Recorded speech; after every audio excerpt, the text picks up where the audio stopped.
Hi friends, मैं Shiv sir एक बार फिर से आप लोगों का बहुत बहुत स्वागत करता हूं अपने YouTube channel gain knowledge technical में। फ्रेंड्स, मैं आप लोगों के लिए आज लेकर आया हूं एम्प्लॉयबिलिटी स्किल से। प्रीवियस जो मेरा वीडियो था वो भी एम्प्लॉयबिलिटी स्किल से ही संबंधित था, तो उसी वीडियो को आगे बढ़ाते हुए आज मैं आप लोगों को कुल 15 क्वेश्चन कराऊँगा जो बहुत ही इम्पोर्टेंट क्वेश्चन है और प्रीवियस एग्ज़ाम में पूछे गए हैं, जो आपके आगामी होने वाली सीबीटी की एग्ज़ाम के लिए बहुत ही जो है महत्वपूर्ण भूमिका निभाएगी।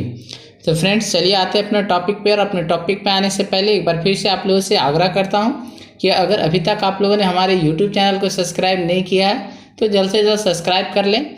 और सब्सक्राइब करते समय आपको ध्यान देना है कि सब्सक्राइब के बगल में जो बेल आइकन का बटन होता है उसको प्रेस कर लीजिए और वहाँ पे नोटिफिकेशन को ऑल कर लीजिए, ताकि जो भी वीडियो मैं डालूँ वो आप तक सबसे पहले पहुँचे और इसका आपको लाभ मिल सके। फ्रेंड्स, बिना समय गवाए आते हैं अपने टॉपिक पे और देखते हैं आपके स्क्रीन पर ये पहला प्रश्न है। पहला प्रश्न क्या कहता है, चलिए आपके स्क्रीन पर ये पहला प्रश्न दिखाई दे रहा है। प्रश्न है कि इम्पैक्ट प्रिंटर में प्रिंटिंग के लिए किसका प्रयोग होता है। ऑप्शन आपके हैं ए स्याही का, बी रंग का, सी स्याही लगे रिबन का, डी नोजल का।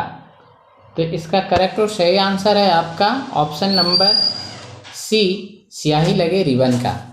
तो ऑप्शन नंबर सी हमारा करेक्ट और सही आंसर है। चलिए मैं इसको टिक लगा लेता हूँ। तो आपका करेक्ट और सही आंसर है स्याही लगे रिबन, ऑप्शन नंबर सी। चलिए फ्रेंड्स, आगे बढ़ते हैं और अगला प्रश्न देखते हैं। अगला प्रश्न आपके स्क्रीन पर इस प्रकार है। अगला प्रश्न है कि मशीनी भाषा में कठिन होता है। ऑप्शन नंबर ए गलतियां खोजना, बी प्रोग्राम लिखना, सी प्रोग्राम में सुधार करना, डी उपरोक्त सभी। तो इसका करेक्ट और सही आंसर है आपका उपरोक्त सभी, ऑप्शन नंबर डी। क्योंकि मशीनी भाषा में आपका कठिन होता है गलतियां खोजना, प्रोग्राम लिखना, प्रोग्राम में सुधार करना। तो ऑप्शन नंबर डी मेरा करेक्ट और सही आंसर है। चलिए मैं इसको टिक लगा लेता हूँ। अब आगे बढ़ता हूँ और अगला प्रश्न देखता हूँ। अगला प्रश्न आपके स्क्रीन पर इस प्रकार है। अगला प्रश्न है कि एक कंप्यूटर बना होता है। ऑप्शन नंबर ए इनपुट उपकरणों से, बी आउटपुट उपकरणों से, सी सीपीयू से, डी उपरोक्त सभी से। तो फ्रेंड्स, एक कंप्यूटर जो है आपको पता होगा कि ये सभी से मिलकर बना होता है, इसलिए ऑप्शन नंबर डी मेरा करेक्ट और सही आंसर है। चलिए मैं डी को टिक लगा लिया। अब आगे बढ़ता हूँ फ्रेंड्स और अगला प्रश्न देखता हूँ। अगला प्रश्न है आपके स्क्रीन पर इस प्रकार। एक माइक्रो सेकेंड से तात्पर्य है। ऑप्शन आपका ए है 10⁻³ सेकेंड, बी है 10⁻⁻6 सेकेंड और डी है 10⁻⁹ सेकेंड और हमारा डी है 10⁻12 सेकेंड। तो इसका करेक्ट और सही आंसर है ऑप्शन नंबर बी 10⁻6 सेकेंड। चलिए मैं इसको टिक लगा देता हूँ। ऑप्शन नंबर बी मेरा करेक्ट और सही आंसर है। चलिए फ्रेंड्स, अगला प्रश्न देखते हैं। अगला प्रश्न आपके स्क्रीन पर है। अगला प्रश्न है कि विंडो की डेस्कटॉप पर विभिन्न अनुप्रयोगों एवं डॉक्यूमेंट्स को दर्शाया जाता है किसके द्वारा। ऑप्शन नंबर ए लेबल द्वारा, बी आइकॉन द्वारा, सी पेंट द्वारा, डी कैलकुलेटर द्वारा। तो विंडो की डेस्कटॉप पर आप देखिएगा कि जो भी डॉक्यूमेंट्स को दर्शाया जाता है वो आइकॉन के द्वारा दर्शाया जाता है, इसलिए ऑप्शन नंबर बी मेरा करेक्ट और सही आंसर है। मैंने टिक मार लिया। अब आगे बढ़ता हूँ फ्रेंड्स, अगला प्रश्न देखता हूँ। अगला प्रश्न आपके स्क्रीन पर है। कमांड का प्रयोग रिसाइकल बिन से पुनः फाइल को वापस लेने के लिए किया जाता है। Option a bring back, b restore, c recycle, d send to.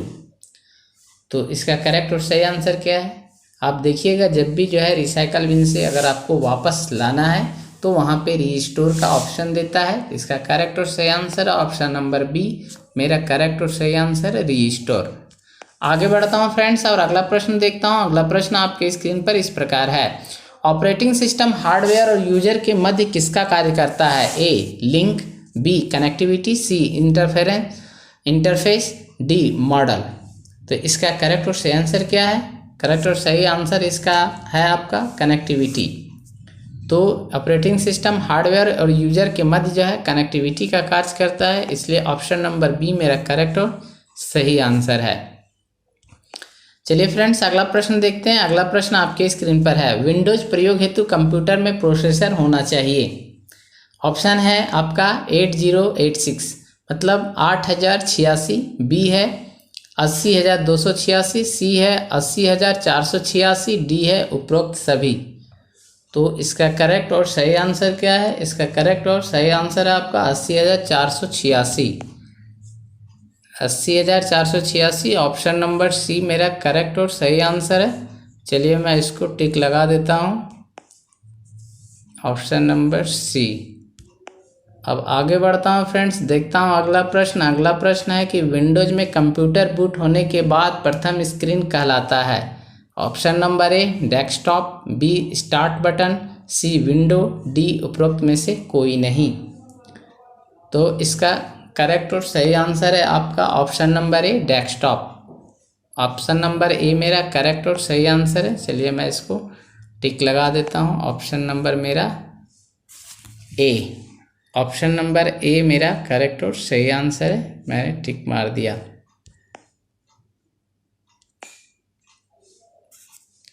Friends अब आगे बढ़ते हैं और अगला प्रश्न देखते हैं। अगला प्रश्न आपकी स्क्रीन पर है। ऑपरेटिंग सिस्टम का मुख्य कार्य है। आपका ऑप्शन दिया हुआ ए फाइल प्रबंधन, बी है इनपुट आउटपुट प्रबंधन, सी है प्रोसेसर मैनेजमेंट, डी है उपरोक्त सभी। तो इसका करेक्ट और सही आंसर है आपका उपरोक्त सभी। ऑप्शन नंबर डी करेक्ट और सही आंसर।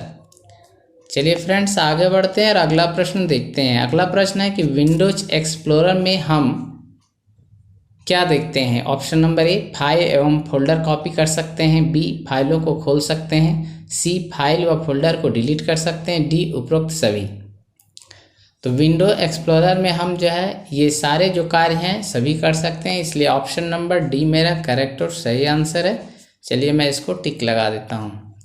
अब आगे बढ़ता हूँ फ्रेंड्स और अगला प्रश्न देखता हूँ। अगला प्रश्न आपके स्क्रीन पर है। ऑफिस ऑटोमेशन पैकेज में निम्न एप्लीकेशन शामिल हैं। Option number a MS word, b MS power point, c MS excel, d उपरोक्त सभी। तो यहाँ पे करेक्ट और सही आंसर आपका उपरोक्त सभी, ऑप्शन नंबर डी। अब आगे बढ़ता हूँ फ्रेंड्स, अगला प्रश्न देखता हूँ। अगला प्रश्न है निम्नलिखित में वर्ड प्रोसेसिंग सॉफ्टवेयर है। ए MS वर्ड, बी है MS पावर पॉइंट, सी है MS एक्सेल, डी है उपरोक्त सभी। तो यहाँ पे आपका निम्नलिखित में जो वर्ड प्रोसेसिंग सॉफ्टवेयर है इसका करेक्ट और सही आंसर है MS वर्ड। तो ऑप्शन नंबर ए आपका करेक्ट और सही आंसर है। चलिए मैं इसको टिक लगा देता हूँ, ऑप्शन नंबर आपका ए करेक्ट और सही आंसर है, मैंने टिक लगा दिया। आगे बढ़ता हूँ फ्रेंड्स और अगला प्रश्न देखता हूँ। अगला प्रश्न है कि MS वर्ड में फाइल का विस्तारक नाम होता है क्या। ऑप्शन नंबर ए है आपका TXT, बी है डॉक, सी है डेट और डी है उपरोक्त में से कोई नहीं। तो आपको याद रखना है कि MS वर्ड में फाइल का जो विस्तारक नाम होता है वो डॉक के नाम से रहता है, इसलिए ऑप्शन नंबर बी आपका करेक्ट और सही आंसर है। आगे बढ़ता हूँ फ्रेंड्स और अगला प्रश्न देखता हूँ। अगला प्रश्न है कि वर्ड प्रोसेसिंग के लक्षण हैं क्या। एडिटिंग, फॉर्मेटिंग, बी है सेव लोड, सी है आउटपुट मर्जिंग और डी है उपरोक्त सभी। तो देखिए वर्ड प्रोसेसिंग के ये सारे लक्षण हैं, इसलिए आपको इसका करेक्ट और सही answer option number D correct और सही आंसर है।